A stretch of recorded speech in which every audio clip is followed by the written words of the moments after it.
নমস্কার। আমি doctor Utpal Bhuiyan, Jamalpur block primary হসপিটালের সঙ্গে যুক্ত ডক্টর বাবু। আমি বিগত 8 বছর ধরে এই প্রফেশনের সঙ্গে যুক্ত। তো আজকের আমাদের মেন আলোচ্য বিষয় হলো gastritis and gastro oesophageal reflux disease. ঠিক আছে, এটা মোটামুটি প্রতিটা বাড়িতেই কোনো না কোনো আপনি রোগী পাবেন যিনি এই সমস্যায় ভুগছেন। এই সমস্যাটা কি? এই সমস্যা হচ্ছে পাকস্থলীর অ্যাসিড জনিত প্রদাহ, গ্যাস্ট্রাইটিস। তো এটা আপনি বুঝবেন কি করে এটা গ্যাস্ট্রাইটিস? এক্ষেত্রে আপনি কয়েকটা লক্ষণ দেখে বুঝতে পারবেন যে বদহজম, খাবার ক্ষুধামন্দা, খাবার অনীহা, তার সঙ্গে পেটে প্রচুর ব্যথা করা, তার সঙ্গে পটির একটু গন্ডগোল, পায়খানার একটু সমস্যা হতে পারে। এই সমস্যাগুলো হয়ে থাকে। ঠিক আছে, এবার আপনি যখন দেখছেন যে এই সমস্যাগুলো হচ্ছে, তখন আপনার প্রথমেই মাথায় আসা দরকার যে এটা পেটে কোনো অ্যাসিড খুব বেশি পরিমাণে হচ্ছে না তো। যদি সেরকম কিছু মনে হয়, তো আপনি প্রথমে কিছু জীবনযাত্রা পরিবর্তন করবেন। ঠিক আছে, কারণটা খুঁজবেন যে কেন এটা হচ্ছে। তো এর কারণ, প্রধান কারণ যেগুলো, সেগুলো হচ্ছে আপনার জীবনযাত্রার পরিবর্তন। ধরুন আপনার যে সময়ে খাওয়া দরকার, যে সময় আপনার ঘুমানো দরকার, সেই টাইমটাই চেঞ্জ হয়ে যাচ্ছে, পরিবর্তন হচ্ছে। আর তার সঙ্গে আপনার খাদ্যাভ্যাস, ঠিক আছে, আপনার যেই ধরনের খাবার খাওয়া দরকার, প্লাস আপনার কোনো এখন ব্যস্ততার যুগে আমরা প্রচুর তাড়াতাড়ি খাবার খেয়ে ফেলি, খাবারের জন্য সময় দিই না, প্যাকেট খাবার, প্রসেসড ফুড এগুলো খেয়ে ফেলি। ঠিক আছে, কোনো আহ, একদিন দুদিনের পুরো রান্না ফ্রিজে রেখে সেই খাবারটা আমরা গরম করে খাই। এই সব কটা কিন্তু আমাদের এই অ্যাসিড সিক্রেশন খুব বেশি মাত্রায় বাড়িয়ে দেয়। তার জন্য এই সমস্যাগুলো হয়ে থাকে। তাছাড়া বেশ কয়েকটা রোগ আছে কোমরবিলিটি, যেগুলোর জন্য এটা হয়ে থাকে। তার মধ্যে হচ্ছে অ্যাংজাইটি। এখনকার ব্যস্ততার যুগে আমাদের সবাইকার জীবনে স্ট্রেস অনেকটা বেড়ে গেছে। স্ট্রেস বাড়লে সেখান থেকে কিন্তু আমাদের গ্যাস্ট্রাইটিস টেন্ডেন্সি অনেকটা বেড়ে যায়। আর একটা হচ্ছে ডায়াবেটিস, সুগার। তো ডব্লিউএইচওর রিপোর্ট ওয়াইজ দেখা গেছে 2025 সালে ইন্ডিয়াটা অল ওভার ওয়ার্ল্ড এর মধ্যে আমাদের সুগার আর প্রেসারের ক্যাপিটাল হয়ে যাবে।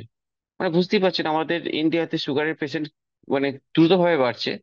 এর প্রধান কারণ হচ্ছে সিডেন্টারি লাইফস্টাইল। মানে আমরা ম্যাক্সিমাম বসতি কাজ করি, আমরা চেয়ারে বসে আমরা মাথার কাজ করি, আমরা খুব শারীরিক পরিশ্রম খুব কম করছি।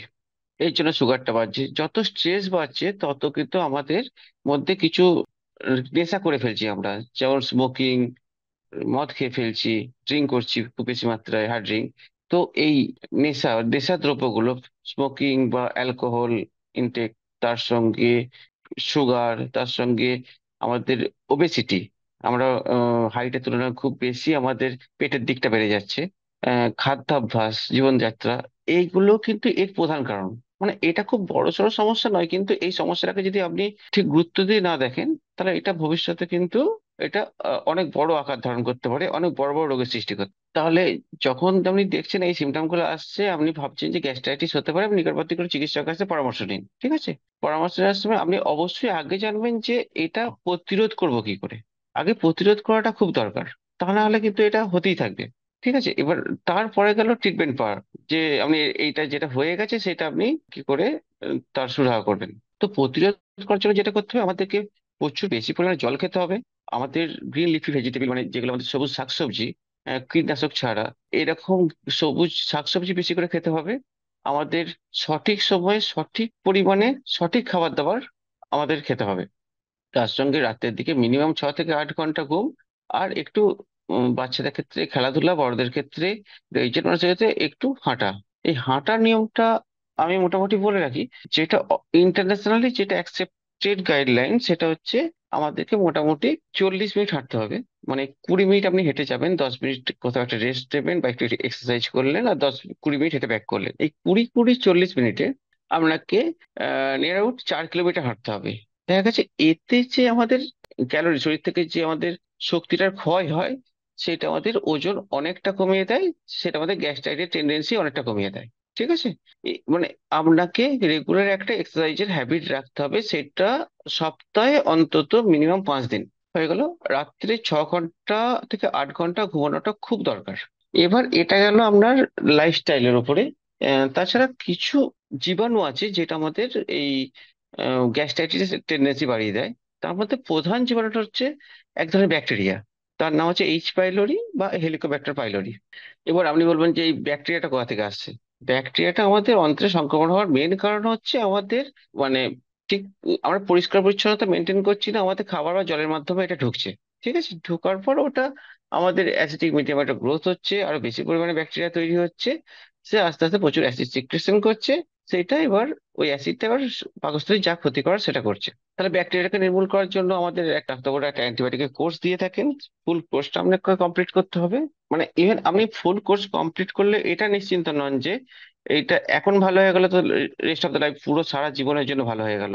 কারণ আপনি যদি নিজের হাইজিনটা ঠিকঠাক করে মেনটেন করতে না পারেন, এই ব্যাকটেরিয়া আবার সংক্রমণ হবে। ঠিক আছে, অন্য আর পাঁচটা ইনফেকশনের মতো, জ্বর সর্দি কাশি প্রস্রাব ইনফেকশনের মতো এই ব্যাকটেরিয়া, খাদ্যনালী ব্যাকটেরিয়া আবার সংক্রমণ হবে। তো এটাকে প্রতিরোধ করতে হবে, তারা পরিষ্কার পরিচ্ছন্ন থাকা, জীবনযাত্রা মেনটেন করা, খাদ্যাভ্যাস কিছু চেঞ্জ করা, এইগুলো করলেই মোটামুটি আপনি রোগটা থেকে প্রতিকার পেতে পারেন।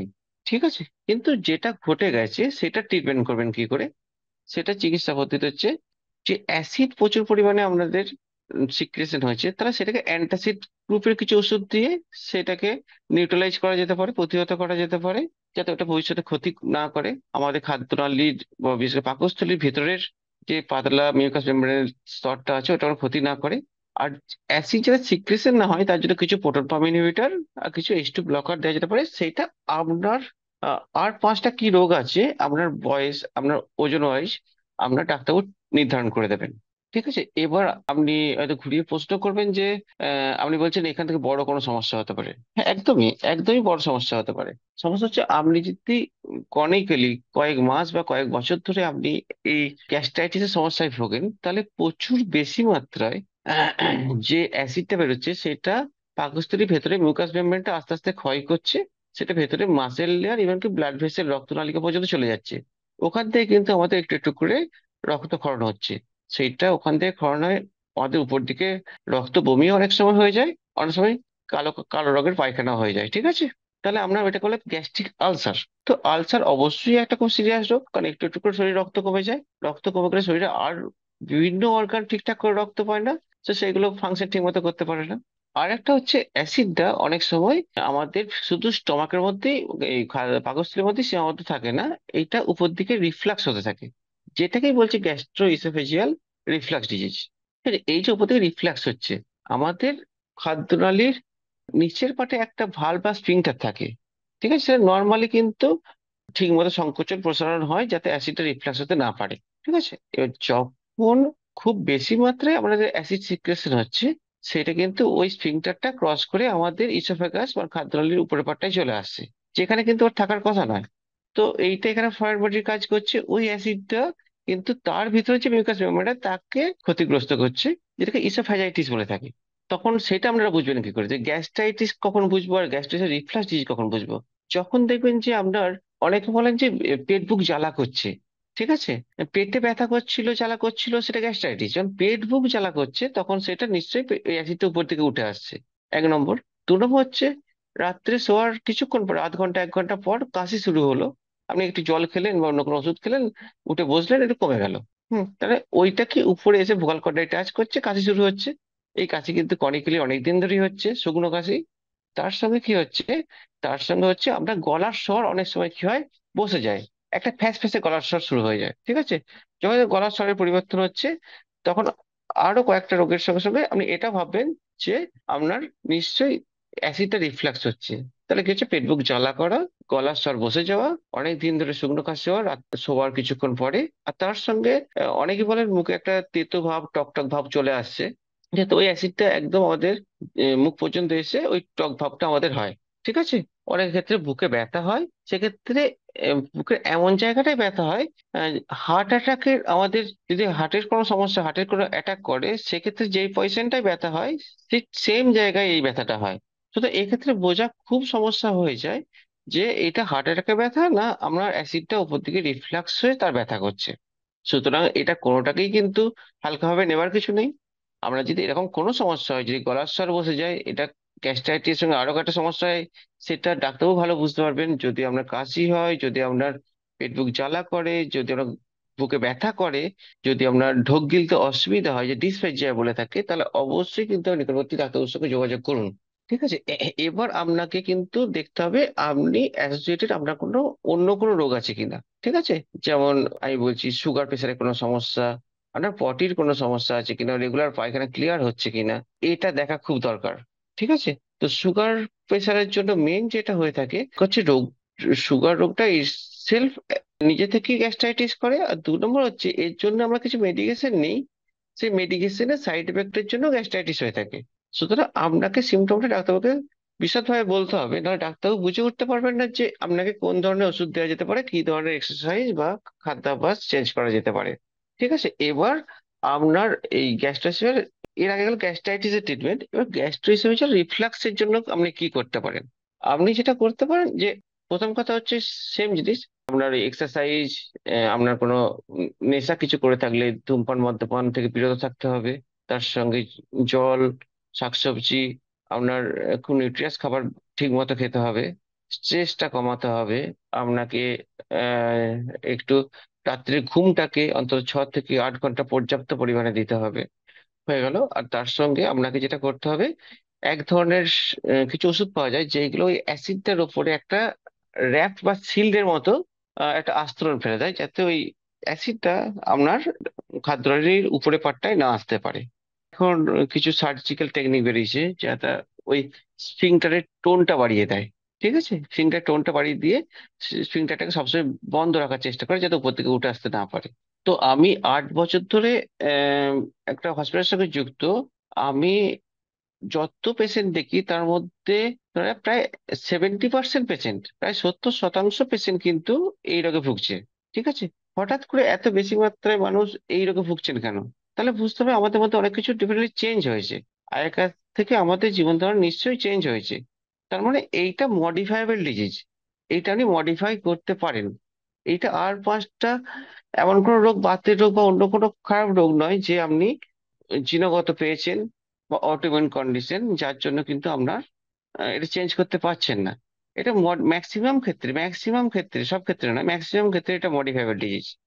তো এক্ষেত্রে আপনি অবশ্যই অবশ্যই কোনো সমস্যা হলে নিকটবর্তী কোনো চিকিৎসক বা চিকিৎসকের সাথে যোগাযোগ করবেন, পুরো ঘটনাটা ওনাদেরকে বিশদে বলবেন। কোনো যদি ডায়াগনস্টিক কোনো টেস্ট ওনারা দিয়ে থাকেন, আমি চাইবো সেটা আপনারা করবেন অবশ্যই। আর সেটা যথাযথ ট্রিটমেন্ট ডাক্তারের পরামর্শ হয়ে করবেন। এইটাকে মোটেও আপনারা হালকাভাবে নেবেন না। আমার তরফ থেকে আমি বলতে পারি, আমি Jamalpur block primary hospital posting, আমার পোস্টিং তো। আপনি যারা জামালপুর বা তার কাছাকাছি সারাউন্ডিং আছেন, যদি কোনো ব্যাপারে আমার হেল্প দরকার পড়ে গ্যাস্ট্রাইটিস বা গ্যাস্ট্রাইটিস বা রিফ্লাক্স ডিজিজ সম্পর্কে, তো অবশ্যই আমার সঙ্গে যোগাযোগ করতে পারেন। আর বাকি আপনাদের যাবতীয় যা কোয়ারি, এখন কিন্তু আপনারা অনেক জায়গায় বিভিন্ন রকম অ্যাওয়ারনেস ক্যাম্প হয়, অ্যাওয়ারনেস ক্যাম্প। আর আমি চাইবো সে ক্যাম্পগুলো আপনারা অ্যাটেন্ড করুন। আপনাদের বিভিন্ন ইন্টারনেট বা টিভিতে কিছু স্বাস্থ্য সচেতন প্রোগ্রাম দেখায়, সেগুলো আপনারা অ্যাটেন্ড করুন। এখন সরকার থেকে প্রতিটা এবং গ্রাসরুট লেভেলে প্রতিটা সাব সেন্টারে পর্যন্ত আপনাদের সুগারের সুগার নির্ধারণ করার জন্য বিভিন্ন রকম মেশিনপত্র পাঠিয়ে দেওয়া হয়েছে। তাছাড়া আবার অনেক রকম টেস্ট সম্পূর্ণ বিনামূল্যে ওখানে হচ্ছে, আপনারা অবশ্যই অবশ্যই সেখানে যোগাযোগ করুন। স্বাস্থ্যকর্মী যারা আপনাদের বাড়ির পর্যন্ত পৌঁছে যাচ্ছেন, কোনো কিছু হলে আপনারা তাদেরকে জিজ্ঞাসা করুন। ঠিক আছে? আশা করি তারা সুরাহা দেবে, বা অন্তত কোন ডক্টরের সঙ্গে কনসাল্ট করে আপনাকে ইনফরমেশন দেবে। তো আমি আর একটা জিনিস বলতে চাই যে, এটা একদমই মডিফাইবল ডিজিজ, এটা নিয়ে ভয় খাবার কিছু নেই। অযথা আতঙ্কিত হবেন না। শুধু ডাক্তারবাবুর নির্দেশ মতো আপনার জীবনযাত্রা মেনটেন করুন।